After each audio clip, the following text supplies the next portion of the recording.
दिया पेपर नहीं हुआ अच्छा? यार दीदी हमारा पेपर अच्छा नहीं हुआ और आप यहाँ पे बैठ के दांत फाड़ रहे हो. Why are you so happy talking about failures? Because I see my younger self in you. Okay, मैं 2 इंसिडेंट्स बताती हूँ अपने दोनों फेलियर्स के. First time I failed in my life for the very first time.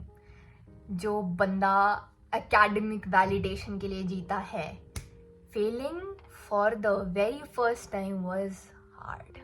That too on your birthday. Yes, 12 सितंबर 2021. First बार मैंने NEET का पेपर दिया, वो भी अपने बर्थडे के दिन. And I failed on that day for the first time in life. I remember हम वापस आ रहे थे, पूरा शहर जाम हुआ पड़ा क्योंकि बहुत सारे लोग बाहर से आए होते हैं एग्ज़ाम देने. हम जा रहे वापस जा रहे अपने शहर की तरफ और मैं बड़ी उदास सी कि मेरा तो पेपर अच्छा नहीं हुआ. मेरे पापा फिर भी मुझे दिलासा दे रहे कि बेटा कोई बात नहीं, कोई बात नहीं, क्या पता और बच्चों का भी खराब हुआ हो, क्या पता पेपर ही मुश्किल आया हो. मैं कह रही पापा मैं फिजिक्स का सेक्शन सॉल्व ही नहीं कर पाई, 2-4 क्वेश्चन करे हैं, वो भी कुछ के तो मैंने तुक्के मारे हैं. आई डोंट नो, मुझे नहीं लगता मेरा सिलेक्शन होगा. पापा फिर भी मुझे दिलासा दे रहे. मैं कहा कोई बात नहीं, पापा को तो उदास नहीं कर सकती यार, चाहे कुछ हो जाए चाहे थोड़ा सा फेक प्रिटेंड करना पड़े. उसके बाद बाहर खाना खाने गए. मैं बहुत उदास थी यार उस दिन, मतलब बिल्कुल भी मन नहीं था. क्या बर्थडे मनाना भाई, लड़की 18 साल की हुई है पर क्या बर्थडे मनाना जब तुम्हें पता है तुम फेल होने वाले हो. तब तक पेपर चेक नहीं किया था. वापस आई, पेपर चेक किया अकेले बैठ के. बहुत हिम्मत चाहिए होती है यार, अकेले बैठ के हर क्वेश्चन जो गलत हो रहा होता है, एक एक क्वेश्चन यहाँ लगता है कोई साथ में बैठ के बोलने वाला भी नहीं कि कोई बात नहीं, कोई बात नहीं, it's okay, it's okay, it's okay. मैं चुपके से पापा के साइड में जाके बैठ के रोने लगी. थोड़ी देर बाद पापा ने रियलाइज़ किया कि ये रो क्यों रही है. तो मैंने बोला कि पापा मेरा सिलेक्शन नहीं हो पाएगा. एंड मैं बहुत रो रही, बहुत बहुत बहुत बहुत रोई मैं उस दिन, बहुत रोई. उसके बाद मैंने पापा को बोला कि मेरे को ना एक चांस दे दो, बस एक चांस. मैंने नहीं की थी कुछ तैयारी, मेरी अच्छी कुछ भी तैयारी नहीं थी, मैंने ज़्यादा कुछ नहीं पढ़ा, मेरे को एक चांस दे दो. पापा ने बोला तुझे करना है, मन से करेगी तैयारी पूरी. मैंने कहा हाँ. तो आपने करी पढ़ाई. अगले दिन से 13 अक्टूबर, 12 को पेपर था, 13 से पढ़ाई स्टार्ट. बहुत ज़बरदस्त, बहुत ज़बरदस्त. पूरे साल तो नहीं था. फिर उसके बाद अगला पेपर था 17 मई को. पूरा साल नहीं था पर जितना भी टाइम था बहुत मेहनत करके पढ़ाई करी. पेपर दे के आई. पता था OMR में 4 क्वेश्चन गलत कर दिए हैं, पर फिर भी कॉन्फिडेंस पूरा था कि भाई अच्छा पेपर हुआ है, मतलब आता था, इतना खराब नहीं हुआ. बहुत खुश, बहुत खुश. पापा को कल जाके झप्पी मारी हूँ, पापा बहुत बढ़िया पेपर हुआ है, हो जाएगा सिलेक्शन, हो जाएगा सिलेक्शन. बहुत खुश, बहुत खुश. हिम्मत नहीं थी ये बताने की कि OMR में 4 गलती करके आ रही हूँ. बहुत बहुत डरते डरते डरते बताया मैंने. उसके बिना चेक कर लिया था, बिना बताए कि OMR में 4 गलती है, तो सिलेक्शन हो जाता, पर नहीं हुआ. थोड़ी देर बाद हिम्मत आई तो मैंने बताया सबको कि 4 क्वेश्चन गलत कर दिए.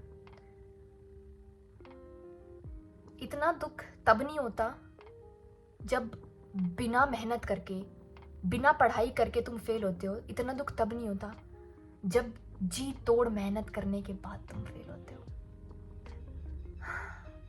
उस दिन भी मैं बहुत रोई, बहुत, मतलब वो रात काटनी भी बड़ी मुश्किल होती है. मम्मी को हक करके बहुत रोई मैं, बहुत रोई. रोते रोते कब सोगी पता नहीं चला. अगले दिन उठी तो उन किताबों की तरफ देखने का भी मन नहीं था.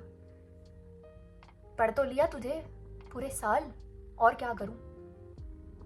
पर कहते हैं ना कि कोशिश करने वाले की कभी हार नहीं होती. मैं ये नहीं कह रही कि दोबारा ड्रॉप लो, दोबारा मेहनत करो. जो तुम्हारा दिल कहता है वो करो. पर बस ये याद रखना कि ज़रूरी नहीं है कि आज अगर फेल हुए हो, एक छोटे से पेपर में अगर फेल हो गए हो, तो पूरी जिंदगी खराब हो गई. दोबारा उठेगा तू, दोबारा मेहनत करेगा. इसके लिए करेगा या किसी और चीज़ के लिए करेगा, तुम्हारी मेहनत तुम तक घूम के ज़रूर आती है, आ जाए कल आए वो अलग बात है। कहना बहुत आसान है, करना बहुत मुश्किल। कि look at the bright side, but at the end of the day you will have to look at the bright side. You will have to look at the bright side because there is a bright side. Failure is not fatal. और and to all those who think कि मेरी जिंदगी खत्म हो गई है just because मैं दोबारा फेल हो गया एक और चीज में, तुम्हारा MBBS में सिलेक्शन हो जाता ना भाई, तुम तब भी इतनी बार फेल होते। मेडिकल लाइन में आए हो ना तो फेलियर्स की गिनती छोड़ दो। अभी तो एग्जाम में फेल हुए हो, कल को डॉक्टर बन जाओगे तो तुम्हारी ट्रीटमेंट देने के बाद जब पेशेंट की डेथ हो जाएगी, अगर भगवान ना करे, तब जो अभी दर्द हो रहा है उससे 10 गुना ज़्यादा, 10 भी नहीं 100 गुना ज़्यादा दर्द होगा। But you have to keep on going, you can't stop. धरती पे जन्म लिया है तो कुछ तो खाड़ के जाएंगे यार, कुछ तो खाड़ के जाएंगे। Failures are not fatal. अपने अंदर की आग, अपने अंदर का जज्बा, अपने अंदर का कुछ भी बुझने मत देना बस, और खुश रहना। चाहे कितनी भी दिक्कतें आए लाइफ में, थोड़ी देर के लिए दुखी हो सकते हो, जाएगा यार, ह्यूमन इमोशंस। फिर से खड़े होना है, फिर से काम करना है, खुश होके काम करना है।